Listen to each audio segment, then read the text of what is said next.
What up, everybody? Welcome to the Xcast. Right about now, we want to welcome you to the greatest podcast on earth, hosted by yours truly, the XSP. I want to hear you say Xcast, Xcast, Xcast. Yo, what's up, everybody? I know it's been a long time since we've had this thing called the Xcast with the XSP. So I want to welcome you now to the show.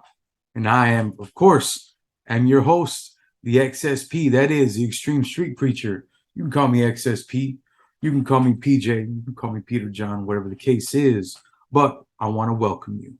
So for those of you who don't know out there, I'm not only a YouTube personality, if you want to call me that. I'm also a recording artist, and I do extreme music with a positive message or aggressive music with a positive message. You may have heard of me, you may have not, but you will hear me today. So I have a few projects out right now that you can hit me up for if you want a physical CD. If you're still into physical CDs, here's one right here. It's called No Laughing Matter, Jokes on You. This is a collaborative effort between myself and Wig Split the Clown, also known as Sick Disciple. If you like that, you can find it here. You want the physical copy, nice packaging. All right, you can do that, or you can look for it on Spotify. The link will be in the description. Also, you may have heard about this one right here. It's called Hell's Most Wanted. Right there, it has 17 tracks on it, and it's a mixture of high energy rap, horrorcore, you want to call it that. Has some rock influences on there. Very cool. It's called Hell's Most Wanted.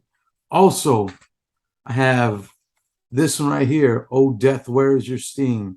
Now, it may look like a negative album, but I can assure you there's a message of life in there, a message of resurrection from the dead, if you will.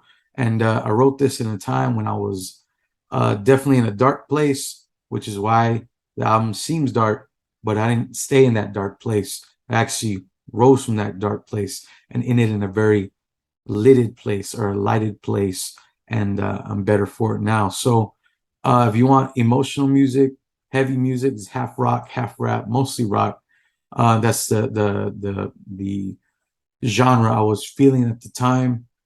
Check this out. It has some great guests on it. It has my homeboy Wig Split, has Prolific, has David Cantu from Devil Beheaded, has Insane Loc, John Triumph. It also has Pastor J, my brother. It's a great album. Pick that up. Also, I have invented a game. That's right. It's a card game. Looks like this, called XSP-Xtreme Rules, a card game. And just a little sneak peek right here of the imagery. Now, this is a strategy game, somewhat like Flux, the card game. Every card gives you instructions on how to win or how to deter somebody from winning. So Tess played it with ages from teenagers to 60 years old. Everybody has a good time. The maximum for maximum gameplay and for fun for people. You can hit me up for this.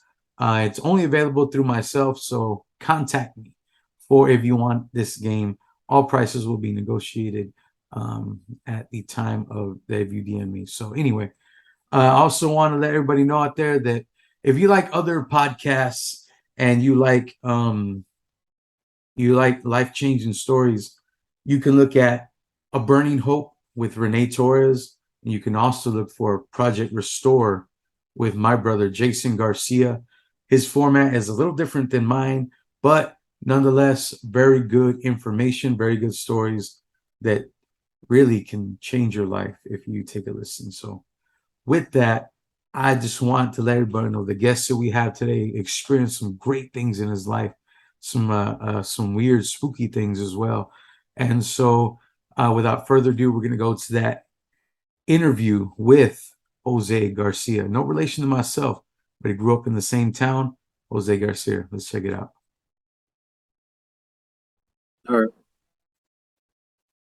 All right, so my guest today goes by the name of Jose Garcia, and he's got a number of stories he wants to share with us today. But first of all, how are you feeling today, brother?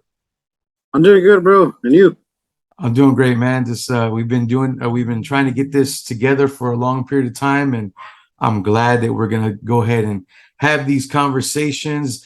And the reason why I asked you on is because I was told you have a very unique experience with the supernatural. So what's just to kick it into high gear? What are some of the things that you've seen in your life experience? Man, brother, you name it, man. Seen anything from ghosts to UFOs, spiritual, I want to say like demons, shadows. Um, yeah, that's a few things, just to name a few. So what was the first experience that you had with these entities or with these things that what was the very first time and what happened? The first time I can't really recall. Um, I guess just growing up, um, I kind of I think like I want to say like start experiencing stuff as I got older, not so much my childhood. Um yeah, it's kind of hard to say the first time. Or what was the first thing that you noticed, first thing you experienced that you can remember in this life that we have here? I want to say probably UFOs. Um for instance, one time I was walking home from my I was going home to my apartment, and where I was walking you could see the top above another apartment, and I see like this blue light. It's just like randomly floating in the sky, and I see it like move really fast. It goes like below the horizon where I can't see it, and it comes right back up. So that was really weird, and the way it looked, it was just like a really bright blue LED light. I thought it was like a laser pin or something, somebody using something like that, but this was in the daytime, so it was really weird. And do you know at all what it might have been, or you have a clue maybe, or is it just still unidentified? Yeah, I have no idea what that was. It was really weird.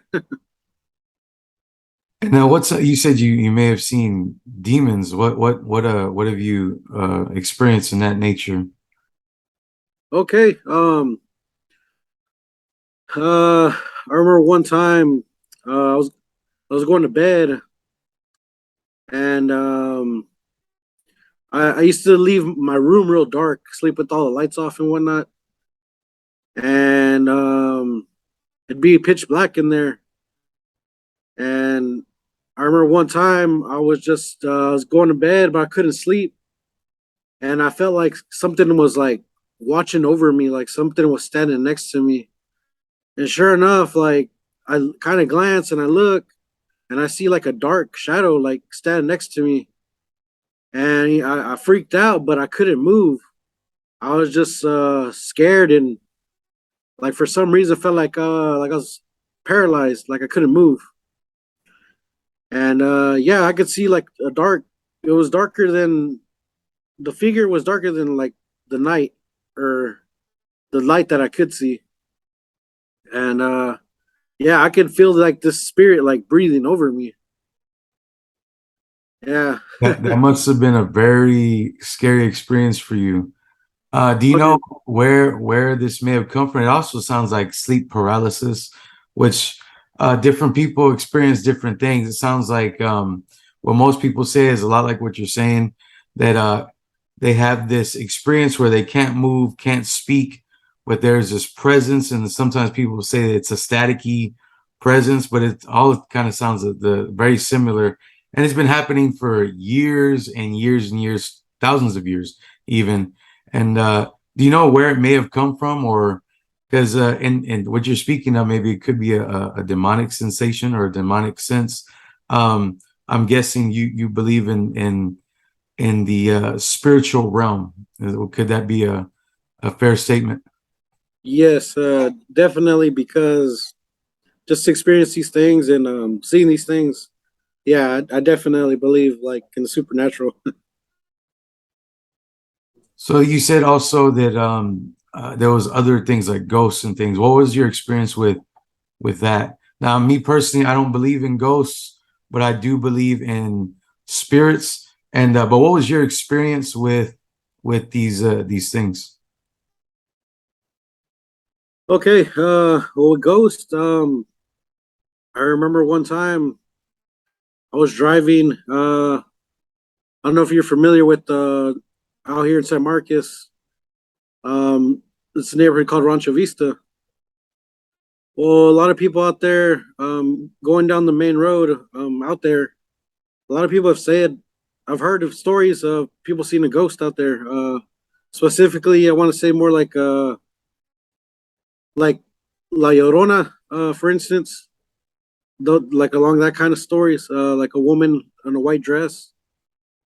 Um, well, anyways, one time I was driving, I was going home because I used to live out there, and right in that area, there's a church. Well, across the street from that church, there used to be a tree there on the other side of the road. And I was coming up to that tree, I see a white dress hanging from that tree. It looked really weird. It was really white and really bright, like ghostly looking, and it was hanging off this tree where the tree had like a branch, and it was hanging over the road, so it's kind of like draped over the road. And I'm pulling up to this, and I didn't slow down or speed up. I just kept my normal speed, and I was like, I'm like thinking to myself, I'm like, I mean, if this is real, it's gonna hit my windshield, and it's gonna go over the car. And I drive right through this, man, and I drive like right through it, and it's I get like a overwhelmed feeling of like being cold. Like I felt like something grabbed me from the inside. Is it like as you're passing through this thing, you feel like a sense of like cold, like as you're Yeah. passing through? Oh, that's kind of that's a weird sensation right there. So what was going through your mind as you were driving through this apparition or whatever it was? What was going through your mind? I didn't look back. I'll tell you that much. And yeah, I definitely thought it was like a ghost, just because how with the way it looked. It definitely wasn't something normal. And then just driving through there, uh, something like that, it would have hit the window, but it didn't. It's like I just went right through it, and yeah, it was something else, man. To be honest, the area that we live in, San Marcos, there's riddled with stories of uh like I told you that one day the goat footed man, the boogeyman. I even recall my dad seeing over by the Cuauhtemoc a figure, a man in a long black trench coat, skull face with a hat, and he would always tell me these. So I'm getting goosebumps right now because he used to tell me these stories that he when he would walk the streets of from Gravel Street and on back. There was these different uh stories that he would tell us, and I don't know if they were real or not, but there's definitely folklore around our town, and you can't help but feel some of that supernatural presence whenever you kind of go through certain areas of the town. What other things have you experienced here in this town that are kind of eerie or they're kind of on the fringe of the supernatural? I Maybe want to say something. one. I'm sorry, something that maybe had really like just rocked your world, I guess you could say, when it comes to like, whoa, this shouldn't be happening here. Hmm. Well, I guess one example. I picked up a hitchhiker one time. I was leaving. I was leaving that area, Rancho Vista, and I see this old lady walking, and it was around 8 o'clock at night, so it was pretty dark, and the weather at the time was pretty bad. It was raining, it was cold, So I pulled over and I asked her if she needs a ride. And she said yes. And I'm like, okay, let's go.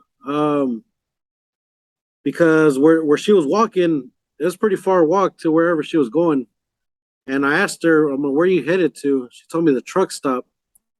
And I'm like, wow, that's a far walk from here. So as soon as this lady gets in my car, like I can't see, it's too dark and I can't see who she is. And I didn't have like my car light, the inside light, I didn't have it on or anything. So my car's dark, and I just get this bad feeling, man. Like as soon as she got in the car, I was like, man, what am I doing? I should have never stopped. So she gets in the car, and I'm just kind of driving, and I'm scared, I'm nervous, and I'm regretting this decision. And as I'm driving, um, this lady, she has what I believe it was a cat because I hear it meow. And man, I gotta tell you, man, like that scared the crap out of me because I'm like, this lady's walking. How does she have a cat with her? And so I'm driving, man, and I'm just kind of speeding. And eventually you get to the truck stop, and I was like, okay, we're here. And I'm too scared to look at her, man. Like I don't even want to look at her. Like I'm just terrified. And she's like, thank you. And she gets off the car. And when I pulled up to the gas station, it's pretty bright. There's a lot of lights there. It's a well lit area. So as soon as she got off the car, I turned to look to see who she is, and she's gone, man. And and I was scared, bro. So like right out of the car, all of a sudden she's not there anymore. Yeah. That basically like wow, that's and nobody's seen anything. I'm sure, right? And it's man, that's wild. What do you? I can't even fathom what she might have been or who she might have been. But that sounds like a very eerie happening. And when she got in the car, what was it about her that made her seem like this? She wasn't right. Like she was, or like she was something out of the ordinary. Just feeling like a dark presence, man. And then I've heard stories of like witches, and then in that area too, like La Llorona. And then, I just start getting all these thoughts running through my head, and I'm like, yeah, I'm like, this lady might be a witch or something. It was just really weird. It's not uncommon here in the area that we live in for there to be a lot of witchcraft, a lot of people who are doing spells and different things like that. Some people may not believe in that, but you there really is a whole history of that kind of activity here in this area, and I'm sure in other areas as well. So, real quick, I want to transition to okay. We talked about the spiritual nature of things how things that are kind of out of this world. But I understand that for well, I'm assuming you're a Christian. That the Bible speaks of witches. Bible speaks of the supernatural elements. Are you a Christian? Do you Yes, fall into that category? yes, sir. Have you always been a Christian? No, I was raised Catholic. I come from a Catholic background. Okay. Uh, So, tell me how did you make the transition from Catholicism to Christianity? Because some people think it's the same, but it's very different once you do the research and once you start getting more into the Bible. Tell us a little bit about your experience about how you come to convert to biblical Christianity. well, at the time, I wasn't going to a Catholic church, and my wife, she got me to go to a Christian church because she's Christian, and I didn't want to go for a good while, man. But I came around and I started going, and I started listening to what the pastor was preaching, and I started hearing God speak, man. Started hearing the word of God, and I just started seeing, yeah, this is different. I don't get what from this church. I get more here than what I would from a Catholic church, and And I started learning more things. what church was that you went to, if you don't mind me asking? I started going to the door in Seguin, Texas. Okay. And then what was the difference between the Door Church and maybe the other Catholic churches where you're going to? Like, what were some of the core like differences that really made you start to think? Um, like I said, just I could feel like a presence of God and going to a Christian church. Uh, Definitely more a spiritual feeling. Um, I can understand, like I said, like when the pastor's preaching, I get more out of the word. When how do I say, like, because when the pastor speaks, it's because God's speaking through him, and I understand more by going to a Christian church than I would a Catholic church. I don't know why, but growing up going to a Catholic church, I never got anything out of that. I don't I really understand what the priest was saying. Yeah. And that's not a knock on anybody, but just the way that churches operate are very different. And I know a lot of Catholic churches are based in ritual, they're based in traditions rather than taking the word of God and applying it to real life situations. And so in your transitioning to from Catholicism to biblical Christianity, did your life change?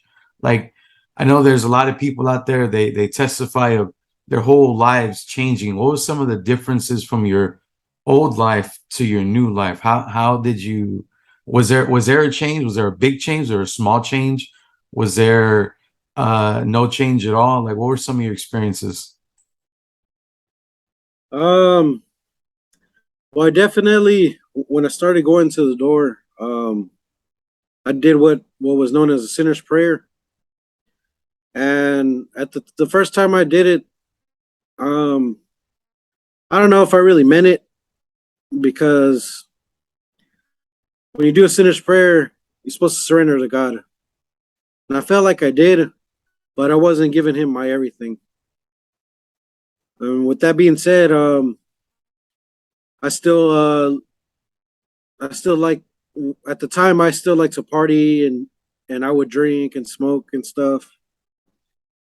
And I feel like once I fully said, "Okay, God, I'm gonna surrender and I'm gonna give this up," yeah, I noticed a big change in my life.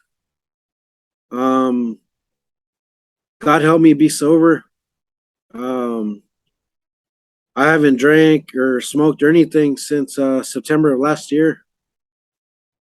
And honestly, to drop something like that, because I've been doing that since I was 15. I'm 31 years old now.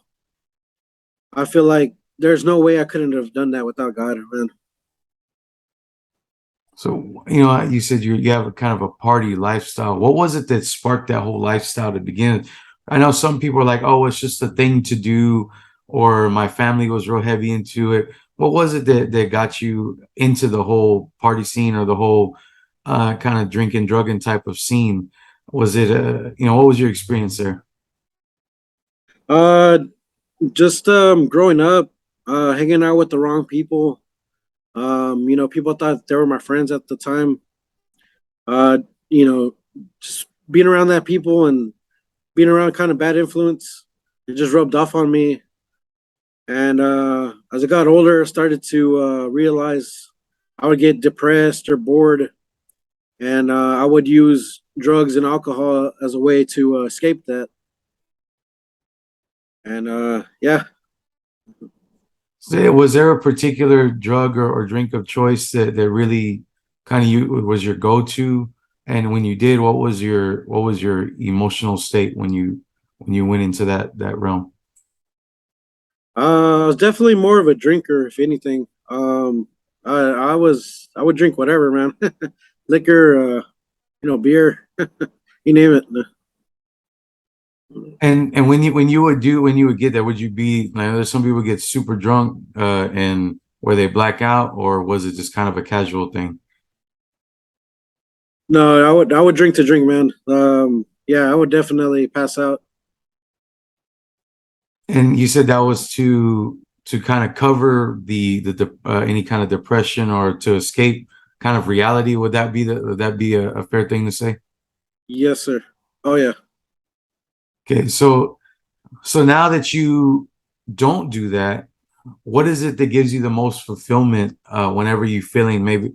Because obviously depression is a thing that kind of goes like this, you know, and there's many mental health issues in this world, but it seems like you have a very level-headed thought. What is it that gives you that level-headedness, that kind of assurance in your life now? Um, I want to say just by staying close to God, man, and just by going to church. Um, I feel like that definitely helps me live a sober life. I definitely feel more blessed. Um, I can honestly say I don't suffer with depression anymore. I definitely feel like a sense of meaning in life. Definitely have a purpose to life. Just a reason to live, man. Because when I was lost in my addictions, yeah, none of that mattered, man. Uh, it didn't matter having a purpose in life for me. So before, when you were drinking, blacking out, there was no sense of like there was no sense of it's kind of was like, why am I here? Am I here for, I'm just here to do this and that's it. Did you ever have that, or did you believe in God before we really, the way we put it, got saved before Jesus Christ entered your life? Did you have like a, not a suicidal mentality, but kind of, I'm just here just to live and then die kind of things? Was that kind of how you lived your life? Oh yeah. Honestly, yeah, I thought this was all there was to life. I thought life was just one big party, and yeah, I thought like, just like how some people say, live life to the fullest and have as much fun as you can. And yeah, really, that's what I was going for. And I didn't think about what all I had to lose. I kind of thought like I had nothing to lose, and so yeah, that's how I got worse in my addictions. So now that you have this newfound interest in life and this newfound purpose, what do you feel is one of the goals that you have in life now that you have this new outlook on life? Do you plan on doing more things in the church? What's your goals now in life that your life has been transformed? I definitely just want to be a bigger part of my church. Be definitely be more involved. I feel definitely like God wants me to do that. By going to church, um, I feel like I have a relationship with God, and He speaks to me, and He definitely wants me to participate more in our church. I definitely want to be a better husband for my wife, and just show her what it is to be a man. Um, yeah, I'm done with my old life, brother. Like, just want to be a better person. Yeah. And that's a commendable thing. Is there anything as far as like outside of your church that's a goal, like maybe venturing out an evangelist or a pastor or a missionary? Do those things ever cross your mind? I believe I have a calling to preach. So hopefully, God willing, I can be sent out to be a pastor. And I know that whenever we have these visions, is there a certain city or is there a certain town or a certain country even that you have your eyes set on? Uh, Personally, not right now. Honestly, I feel like anywhere God sends me would be a blessing. I'm open to an opportunity.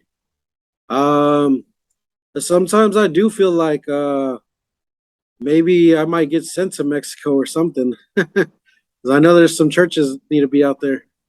Is that heavy on your mind? Are you do you have an affinity for Mexico, or is it just historical?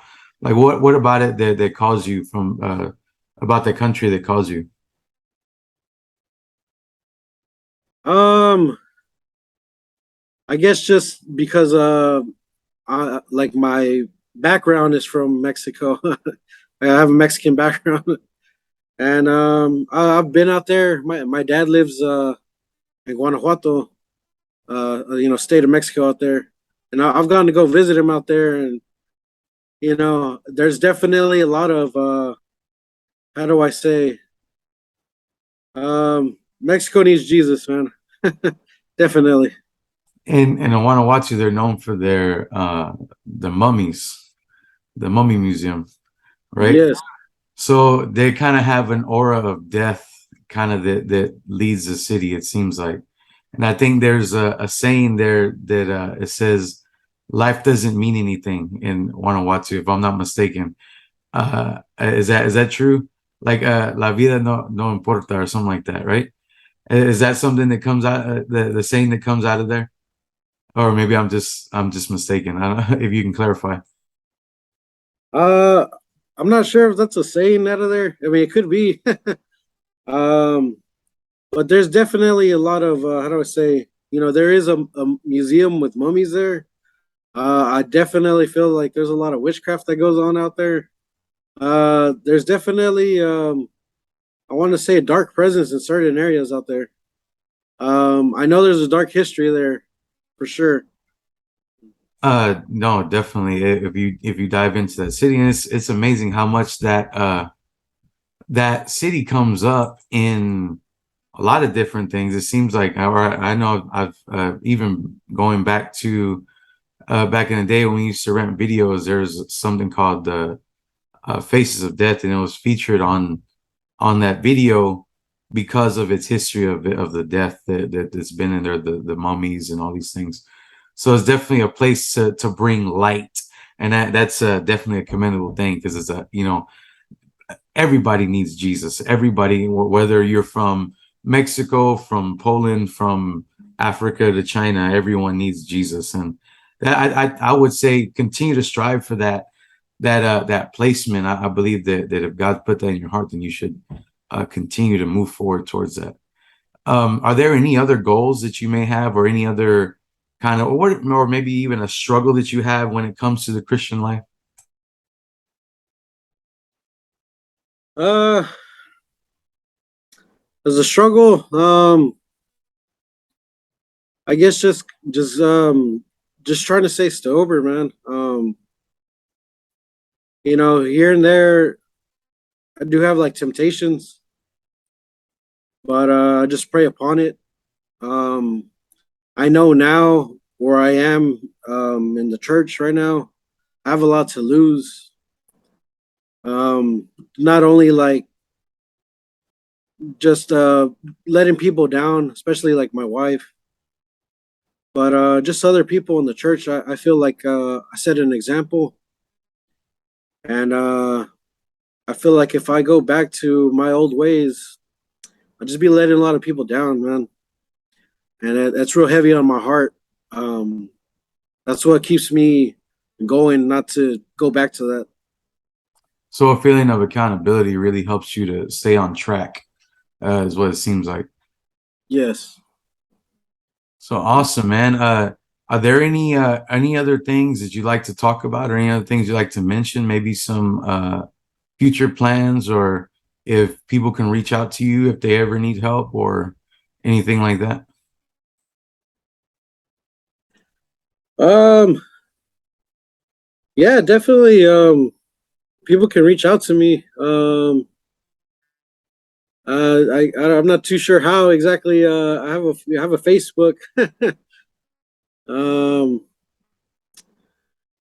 I'm not sure what else I could use. Is there any advice to anybody that is maybe trying to stay sober, but they don't quite know how, or maybe they're too afraid to reach out? Any advice to them on how they can continue to, or they can try to stay right and stay on the right path? Oh yeah, man.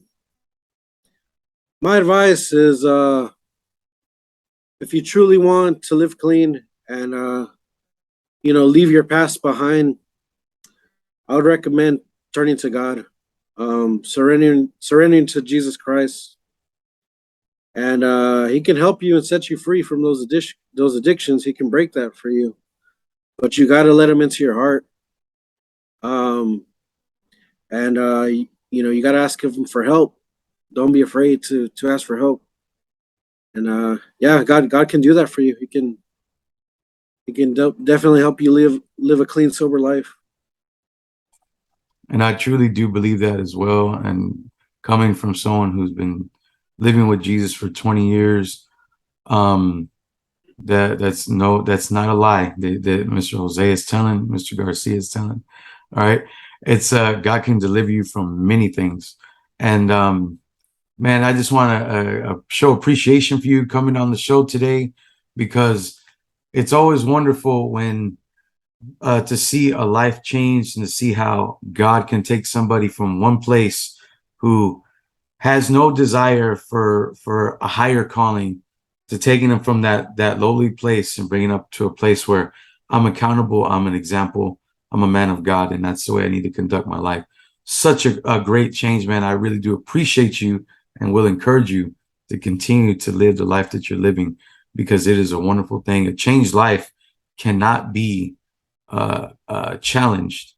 A changed life cannot be challenged, and God's doing wonderful things in your life. Any last words for our audience before we take off? I would like to share like another story real quick, if you don't But mind. yeah, go ahead. Sure. um, just because I remembered, uh, one time I was writing some notes for a sermon because for my church we have what is called a new preachers night, and so I get to preach on anything on my heart, and so I was writing down some notes. I was studying, and it was pretty late at night. I want to say it was about 11 midnight, and my wife calls me because she's at a friend's house, and they're actually having like a church fellowship at the time, and she's out there, and I wanted to go, but I had to finish up my sermon. And yeah, so she calls me to see how I'm doing, and she's FaceTiming me, and like I'm speaking to you right now through the FaceTime the camera. I'm looking at her as she's speaking, and I glance at on my end, and when I do that, I could see there's a face behind me, like a person behind me, man. And yeah, like I saw like a face, and I turn around to look, and nobody's there. And I tell my wife like, "Hey, let me just call you because I think I saw something." Like, and I just got really creeped out, man. Wow, that's again, that's heavy, man. You know that what I've always heard is if you have experiences like that, that's usually because you're doing something powerful for God.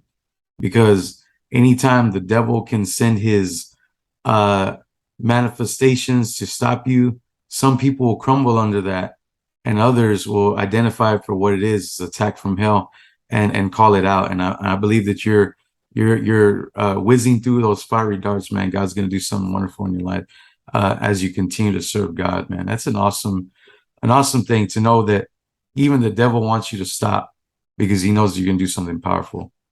That sounds like a good thing then, if you are still serving God and you're not scared of any kind of things like that, man. Yeah. So Well, cool. it Go ahead. definitely spooked me that time. Yeah. Well, you know, it's not deterring you from serving God, and that's again, that's a good thing, man. Okay. All right, so cool, man. Any again. So, man, before we take off to these last bits, is there any other stories you have that you may have experienced in the supernatural elements of your life? Yeah. I do have a story. but I don't know. I don't know if I could like talk about it. You know, um, man, here on the XCast, you know, we obviously know that Christians don't become Christians overnight, and or they're not born that way. And every person has a past. You know, to quote James Hetfield, uh, all sinners a future and all saints a past. So, um, you know, you can talk about whatever you want to. Your life experience is on you, and I believe if you share it with the whole here, with the audience, it'll benefit them in any way. If not, it will let them know that there's somebody else out there who experienced something similar. So yeah, man, tell your story. okay. The reason I just asked because I am a Christian. I don't know how other people view. My story has to do with the devil. Now I don't want people to think I'm making it up or just something I'm crazy or something. But yeah, so I get into it. I believe at the time I was at home. I just came home from a night out of partying and drinking and whatnot. So definitely wasn't sober, but I know what I saw. um, I went outside of my house. I was standing outside on my porch, and I was smoking a cigarette. And at the corner of my eye, man, I can feel somebody standing there. I see someone standing in the dark. Mind you, this is like around 3 o'clock in the morning when I was at home, and I just get like a real bad feeling. And I'm there smoking a cigarette, and I look, I kind of glance, and sure enough, man, I see what I believe was like the devil. I see a guy. He looks kind of red. He's wearing like a dark black suit, but I don't look directly at him because I'm terrified, man. Uh, I'm only looking from the corner of my eye. I'm too scared to turn and look at him. And I'm standing there. I kind of like froze up, and I dropped my cigarette, and I'm like, man, I got to run inside. Like, I just get this urge to run. Like you got to get out of there, man. And yeah, so I run inside, and as I'm running inside, I hear this voice that says, "Keep doing what you're doing, man. I'll see you soon." And yeah, man, that Oh, really scared man. me. Wow, that's just isn't that the devil though? Because you're living your life in you know, in this excess. You're drinking, you're smoking, you're living life without a cause, and that's the message from the devil. I'll see you soon. Keep doing what you're doing. And that's I haven't even heard of something like that, honestly. Well, I've heard some other people testify and kind of say that they've dreamt things, but not really in the physical realm. And you said you didn't get a look at his face at all? No, I was too scared to look, man. But there's Yeah. obviously a message there that you know that the devil wants to give to you, is that, hey man, just live your life the way you want to, keep doing what you're doing, keep smoking, keep drinking, keep not living the way you're supposed to be, and I'll see you real soon. Man, that's heinous. That's definitely you know, Jeremiah Dirt, the rapper, says God's got a plan for you, but at the same time the devil has a plan for you. And that's just showing that right there. Man, is there any other things even as crazy as that? Any other stories that you want to tell? Because it seems like you experienced a lot of these different things, man, and it's wild that you even still saved, man. I think that would knock some other people out of the water. Well, I guess that was before you got saved. So was that experience part of you maybe get going clean and really serving God? Was that did that come into play whenever when you thought about maybe getting saved? Was that experience something that was in your mind? Um. I wouldn't say that pushed me to get saved because I wasn't with my wife at the time. Um, because my wife is who brought me to church. But I definitely knew I wasn't living right, man. I knew I needed to make a change, but I was still stuck in my ways and I didn't know how to get out. Um, yeah, I definitely still struggled after that. All right, so cool, man. Any last things before we sign off? Just want to say thanks for your time, PJ. Yeah, man. For having me on your podcast. Yeah, Um, I really hope this helps out some people out there. Those maybe like looking to turn to Jesus Christ, or people have questions. Feel free to reach out to us. exactly. Um, for those struggling with an addiction, I've been there, man. I've been in some dark places, man. Like you mentioned, PJ, earlier, like having suicidal thoughts. I've been there, man, and you know, sometimes you feel like there's no help, there's no hope, but there is, man.